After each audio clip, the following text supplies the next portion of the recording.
ഇന്നു പരിചയപ്പെടുത്തുന്ന ഇന്ത്യൻ നഗരം ലഖ്നൗ ആണ്. ഉത്തർപ്രദേശിൻ്റെ തലസ്ഥാനമാണ് ലഖ്നൗ.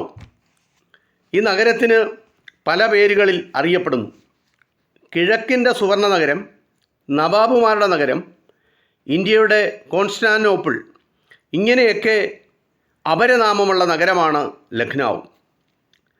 ശ്രീരാമൻ തൻ്റെ അനുജനായ ലക്ഷ്മണന് സമ്മാനിച്ചതാണ് ലഖ്നൗ എന്നൊരു കഥ കൂടിയുണ്ട്. പുരാണങ്ങളിലെ പ്രശസ്ത നഗരമായ അയോധ്യ സ്ഥിതി ചെയ്യുന്നത് ലഖ്നൗവിന് അടുത്താണ്.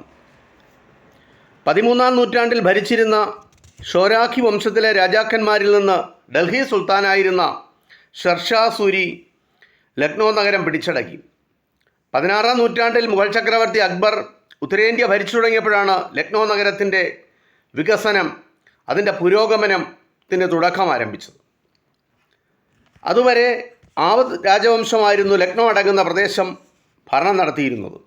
മധുര, അയോധ്യ, കാൺപൂർ, അലഹബാദ് എന്നീ പ്രമുഖ നഗരങ്ങൾ അടങ്ങുന്നതായിരുന്നു അന്നത്തെ ആവധ് സാമ്രാജ്യം.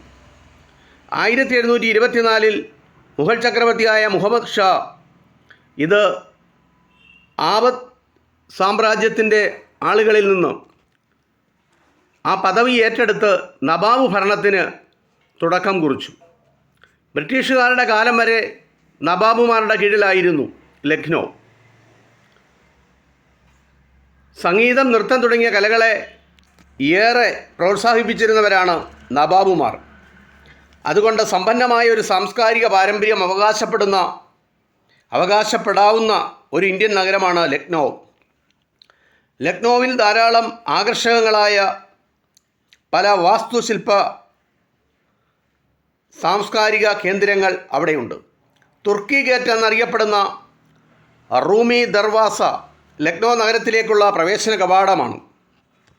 ആവധ് രാജവംശത്തിൻ്റെ വാസ്തുശില്പകലയുടെ മികച്ച ഉദാഹരണമാണ് ഇത് ഓരോന്നും.